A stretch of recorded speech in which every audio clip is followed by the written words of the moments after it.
कांग्रेस के पूर्व अध्यक्ष राहुल गांधी को लेकर के पूर्व केंद्रीय मंत्री सलमान खुर्शीद ने ऐसा बयान दिया है जिस पर विवाद हो गया है।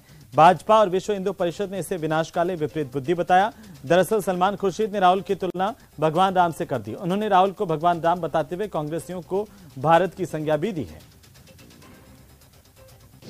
कोरोना वायरस का खतरा अब लगातार बढ़ता जा रहा है। इसे देखते हुए देश भर के अस्पतालों में कोविड-19 की मॉक ड्रिल की गई।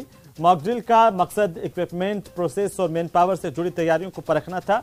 केंद्रीय स्वास्थ्य मंत्री मनसुख मांडविया ने भी दिल्ली के सफदरजंग अस्पताल में कोविड से जुड़ी तैयारियों को देखा।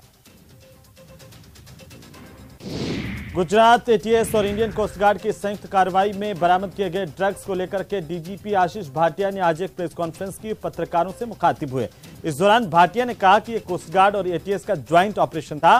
टीम ने कार्रवाई करते हुए 10 पाकिस्तानियों के साथ एक पाकिस्तानी नाव को पकड़ा है। करीब 300 करोड़ की 40 किलो ड्रग्स यहां से बरामद की गई। भारत पाकिस्तान का संयुक्त सैन्य अभ्यास काजिद 22 मेघालय के उमरोई में चल रहा है। यह सैन्य अभ्यास भारत और चीन के बीच में अरुणाचल सीमा पर तनाव के बीच ही पूर्वोत्तर में चल रहा है। दोनों देशों के बीच साल 2016 में वार्षिक प्रशिक्षण अभ्यास की शुरुआत हुई थी। तब इसे प्रबल दोस्ती नाम दिया गया था। टेलीविजन की मशहूर एक्ट्रेस तुनिशा शर्मा पंचतत्व में विलीन हो गई। एक्ट्रेस का अंतिम संस्कार गोड़देव शमशान भूमि पर किया गया। 20 साल की एक्ट्रेस ने सुसाइड कर लिया था और परिवार, करीबी और फैंस इससे काफी निराश हुए हैं। केरल के मुख्यमंत्री पिनाराई विजयन ने नई दिल्ली में प्रधानमंत्री मोदी से उनके आधिकारिक आवास पर मुलाकात की। कई विषयों को लेकर के विस्तार से चर्चा हुई है। कर्नाटक के मैसूर में प्रधानमंत्री मोदी के भाई प्रहलाद मोदी की कार दुर्घटनाग्रस्त हो गई।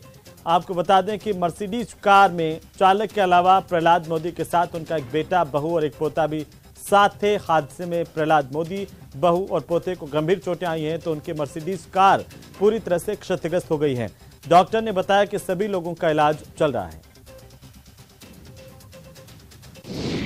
ओडिशा के रायगढ़ में 2 रूसी नागरिकों की मौत हो गई। इनमें से एक यहां के सांसद थे, दूसरा व्यक्ति उनका दोस्त था। दोनों ही व्यक्ति कथित तौर पर रूसी राष्ट्रपति व्लादिमीर पुतिन के आलोचक थे।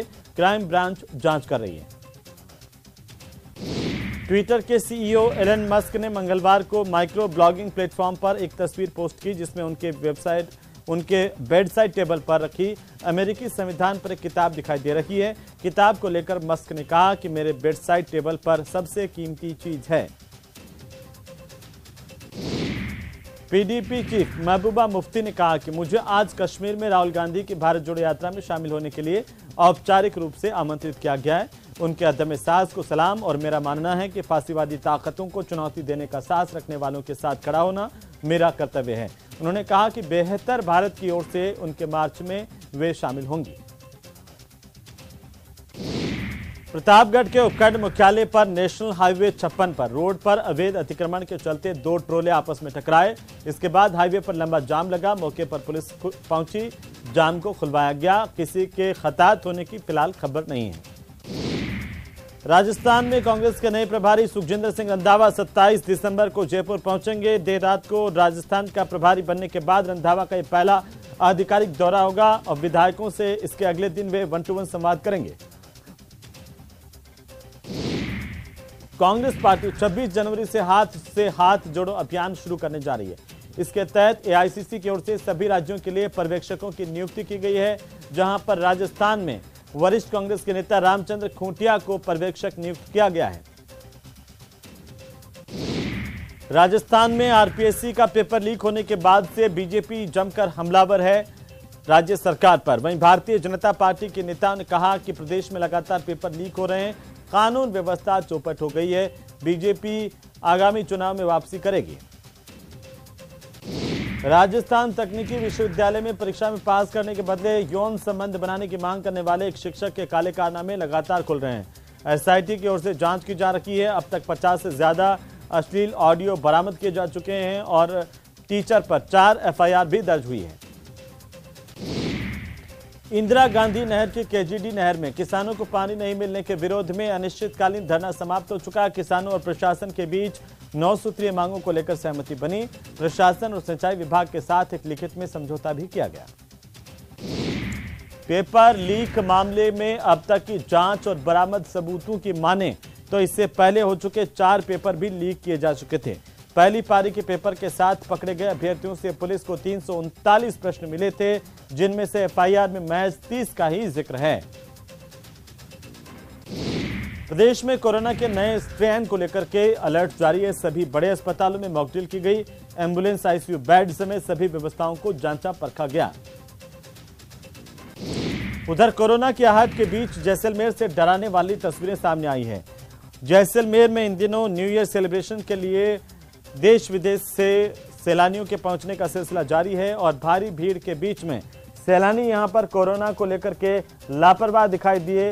कई लोगों ने मुंह पर मास्क नहीं लगा रखे थे। प्रदेश में कड़ाके की सर्दी का दौर जारी है। सड़कों पर कोहरे की चादर दिखाई दे रही है तो माउंट आबू में माइनस में पारा पहुंच गया है। इसकी वजह से जनजीवन बुरी तरह से प्रभावित हुआ है। शिक्षक भर्ती पेपर लीक मामले को लेकर के गुजरात कनेक्शन सामने आया है। जानकारी के मुताबिक उदयपुर में पकड़ी गई नकलचियों की बस को एस्कॉर्ट कर रही कार गुजरात के नंबर की बताई जा रही है, जिसका एड्रेस फर्जी था। मास्टरमाइंड सुरेश इसी कार में संभवतः बैठा था। कार गुजरात के बनासकांठा जिले के गणपतलाल भागीरथ राम बिश्नोई के नाम से रजिस्टर्ड है। मामले में पकड़ी गई कार और बस एक ही मालिक की हो सकती है। वहीं गुजरात के बनासकांठा में न्यूज 18 की पड़ताल में यह बड़ा खुलासा हुआ है कि उदयपुर में पकड़ी गई कार मालिक का पता फर्जी है। कार मालिक राजस्थान के ही जालोर का रहने वाला है। जालोर से पेपर लीक मामले में नया खुलासा हुआ है। मामले में अब सामने आया कि पेपर प्रिंट में जाने से पहले ही आउट हो गया था। प्रदेश में चल रहे बिजली संकट से जल्द ही राहत मिलने वाली है। राज्य में जल्द ही 1100 मेगावाट का बिजली उत्पादन बढ़ाया जाएगा। बिजली उत्पादन निगम की 3 यूनिट से उत्पादन शुरू होगा।